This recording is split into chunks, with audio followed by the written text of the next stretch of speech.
Hi, my name is Natalie Van Dyken.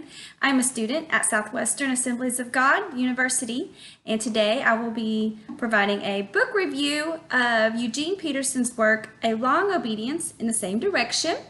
I actually read it on my Kindle app on my phone, and I chose to read and review this work because my pastor actually uses this definition in regards to discipleship in his sermons a lot. And when I saw this title, I was intrigued by it and wanted to know more information about it. This concept intrigued me because committing to anything for long periods of time is not something most people in our society see as commendable. Even modern day Christians want quick results with little initiative. Eugene Peterson's book, A Long Obedience in the Same Direction, Discipleship in an Instant Society, addresses the topic of quick fix Christianity and what discipleship truly means. The title of the book is derived from Friedrich Nietzsche's writing, Beyond Good and Evil. In Nietzsche's work, he writes, "The essential thing in heaven and earth is that there should be long obedience in the same direction. Thereby results and has always resulted in the long run something which has made life worth living." I found it ironic that the book on Christian discipleship utilizes a saying by an atheist philosopher as the title. In fact, Peterson muses in the epilogue of this work what Nietzsche's response would be if he were to be here to witness this Christianity still alive in the 21st century. A Long Obedience in the Same Direction is a beautifully depicted story outlining the songs of ascent that were sung by the pilgrims, presumably on their way back to Jerusalem, referenced in Psalms 120 through 134. It is interesting to note that this was the 20th anniversary edition of this book, yet Peterson found no need to change the materials, only the celebrities and current affairs applicable at the time. I appreciated the fact that right away Peterson addresses the fact that millions of people come to salvation and have an amazing religious experience, but don't really possess the desire for patient acquisition of virtue. The comparison of tourist and pilgrim reveals a new concept of what it means to work out one's salvation.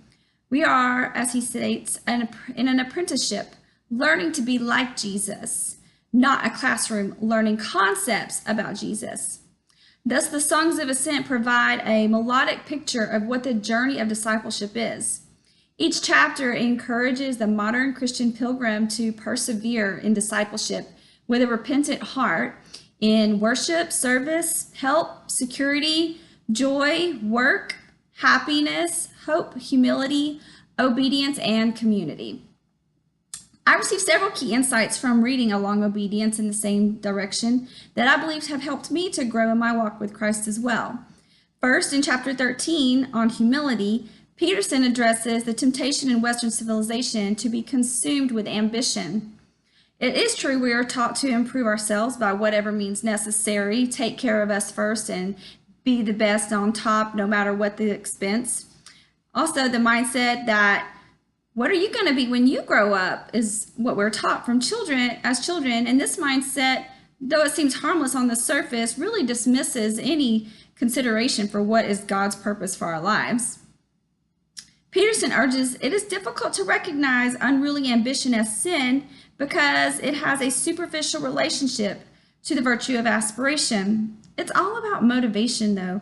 If we remove glorifying God as the motivation for our inspiration, then we insert our selfish pride as the motivating factor and end up with sinful, arrogant ambition. I'm not going to lie and say I've never acted out of pride or selfish ambition, but this chapter convicted me to check my motivation daily and to make sure that my driving force is Jesus. Another insight I received in chapter 13, which I guess is my favorite chapter, is Peterson's description of the infant Christian being weaned from the mother.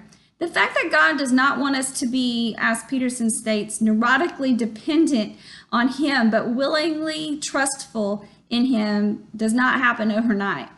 I can say for certain that my growth from infancy to childhood was definitely marked with what Peterson would say noisy misunderstandings. But I have come to the realization that the apron strings have been cut just like Peterson explains. And now I choose to come to God on open invitation daily to listen, to receive, and to enjoy my Lord. I am thankful for the opportunity to read this book by Eugene Peterson, and I received a lot of perspective on Christian pilgrimage and how discipleship really is a long obedience in the same direction. I hope you will read it too. Enjoy. Have a great day.